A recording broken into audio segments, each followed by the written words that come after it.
All right, guys, Zach Simmons, Coda Tulsa. I'm going over Friday's workout for this week. We got 3 parts: pull-up work, aerobic sprints, and then a nice finisher at the end, which I'm sure all your classes will be super thrilled to jump into.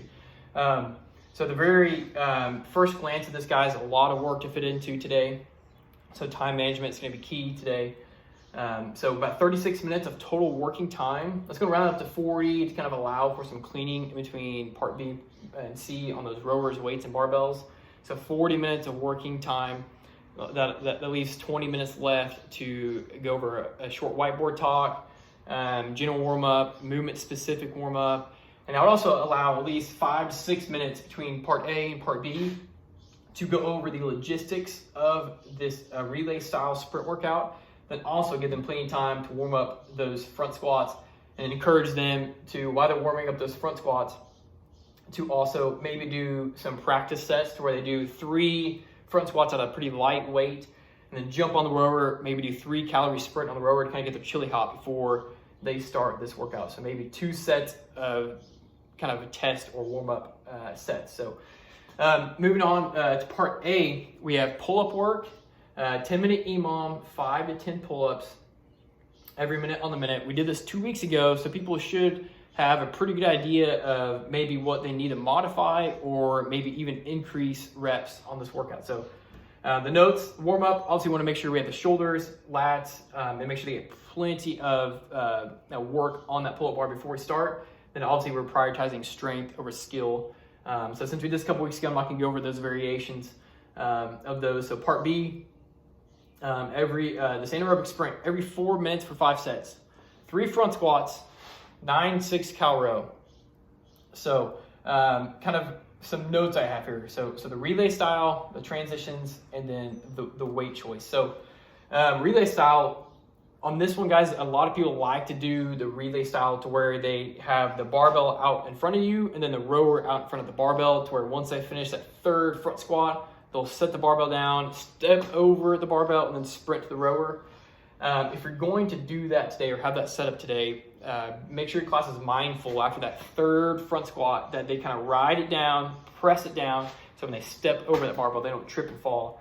I'll probably have my class set up to where the barbell is on the left side and then have the rower on the right side. That way, so once they finish that 3rd front squat, they can drop it and then just walk right to the rower and avoid tripping over the barbell or a potential trip over the barbell. So transitions, obviously since it's a sprint workout, transitions from the squat or the front squats to the rower is gonna be key. And so if you can have your class set up the straps on the rower loose enough to where they can slide those feet directly in, but tight enough to where they can just go, once they slide their feet in, they can start pulling and going crazy on the rower. That way they can kind of limit that transition time and they don't have to mess with the straps while they're in the middle of the workout. So the weight choice, this is probably the most important aspect of this workout. So 3 front squats at 225 and 145 for most of our members is probably pretty heavy. So keep in mind, they're going to do this for 5 sets. Sets 4 and sets 5 will probably get pretty tough if this is going to be close to 1 rep max or something like that. So make sure they choose a weight that they can do unbroken for all 5 sets, knowing they're going to be fatigued in those last couple sets. So if they, on their 4th set, if they did 1 front squat and then had to drop and rest, you kind of take away from the purpose of the sprint aspect of this workout. So make sure they choose their weight wisely. Moving on to part C, we have a nice finisher here at the end. I'm sure all your classes will not be very happy to jump into this right after part B. So a couple notes I have here. So mental toughness and encouragement.